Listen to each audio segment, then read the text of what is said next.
Chers et frères dans le Christ, paix, joie, grâce, amour à chacun, à chacune de vous. De la part de Dieu notre Père et au nom de notre Seigneur Jésus-Christ, en ce jeudi de la 11e semaine du temps ordinaire. Nous entrons dans une partie importante du discours de la montagne de Jésus qui nous parle de la prière. Et la prière qui est proposée, c'est ce que nous appelons la prière parfaite par excellence. La prière du Notre Père que Jésus propose en effet pour nous apprendre à prier. Et il dit en commençant, ne rabâchez pas quand vous priez. Il ne s'agit pas d'un ensemble, d'une multitude de paroles prononcées. La perfection, plutôt la particularité de la prière de notre Père est qu'elle nous insère dans un contexte relationnel. Elle nous fait comprendre qu'avant tout la prière, avant d'être une parole encore, est une relation, est un rapport avec quelqu'un, avec une relation avant d'être une parole.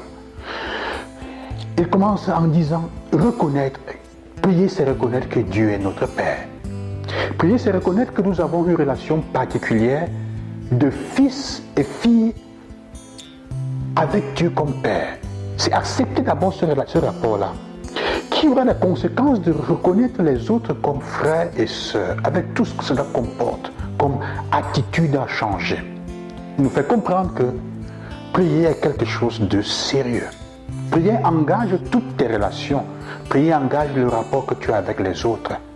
Prier n'est pas avant tout un ensemble de mots mis ensemble simplement pour demander quelque chose ou simplement, comment dire, parce que dans une situation difficile,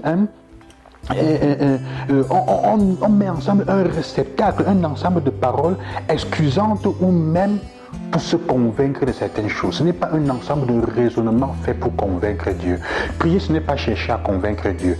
Il sait fondamentalement déjà de quoi tu souffres. Si tu es malade, ce n'est pas ça. C'est accepter d'entrer dans une relation. Il nous fait comprendre en fait c'est la relation qui guérit. C'est la relation qui ouvre les portes. C'est la relation qui nous aide à être ce que nous sommes et à obtenir dans le Seigneur ce de quoi nous avons besoin. Donc c'est fondamental. Et cela se traduit dans le concret après, dans l'engagement à entrer dans ce que nous appelons le pardon. Il le dira après. Ce n'est pas un hasard. Pardonner signifie que nous nous rappelions que nous sommes des fils de Dieu et des filles de Dieu. Et en même temps, le pardon rétablit une vérité de foi qui est très importante. Et c'est-à-dire que l'autre n'est pas Dieu. Mon frère ou ma soeur ne sont pas Dieu. Ils sont des êtres limités et capables et qui ont aussi besoin d'être, d'un temps pour mûrir et pour guérir. Le pardon nous fera nous rendre compte que nous ne sommes pas Dieu. Et que nous ne pouvons pas condamner les autres et demander des autres parfois des choses qui sont impossibles. C'est la raison pour laquelle nous sommes appelés à pardonner quand nous entrons en relation avec Dieu.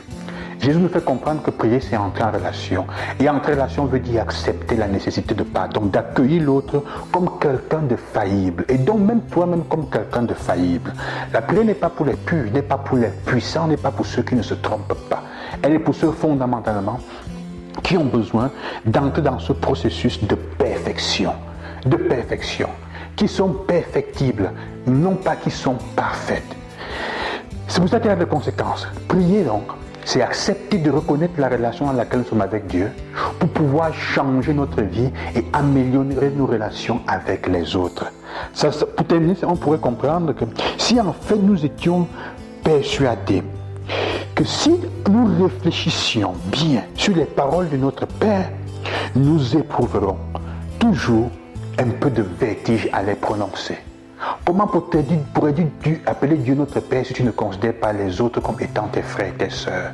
Comment pourrais-tu dire pardonne-nous Seigneur si dans ton cœur tu refuses catégoriquement d'entamer le chemin du pardon avec tes frères et tes sœurs? Ça nous ferait avoir le vertige et en prononçant ces paroles-là. Et paradoxalement, cependant, si nous faisions ce que nous prononçons dans ces paroles, nous deviendrons des personnes meilleures. C'est ça le secret. La prière là de notre Père pour nous aider à grandir. Si nous pensions aux paroles que nous prononçons, elles nous feraient avoir le vertige. Mais si nous devenons ce que nous prononçons, si nous faisons ce que nous prononçons, nous deviendrons des personnes meilleures. Je vous souhaite, sœurs et frères, de dire cette prière avec foi, conviction et avec tranquillité. Laissons-nous insérer dans la relation pour pouvoir construire nos relations. C'est ça la vraie prière. elle conduit à l'action.